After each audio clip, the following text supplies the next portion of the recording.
Sounds good, Kristen. Thank you. More back to school coverage at the First Alert Safety Desk now. This morning, local health officials have an important message, especially for parents. Health officials, they've been talking about how more and more kids struggle with anxiety and depression.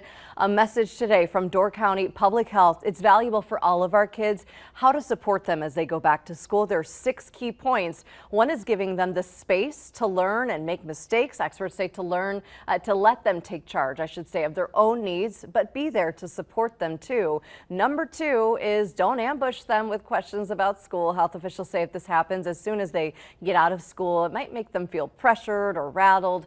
Number 3, help them be more organized. If they struggle with organization, help them set realistic, proactive goals for the semester. Number 4, discuss what to do when things don't go as planned. It happens. Maybe talk to them about extra credit, talking to their teacher, and not feeling doomed or hopeless when there's setbacks.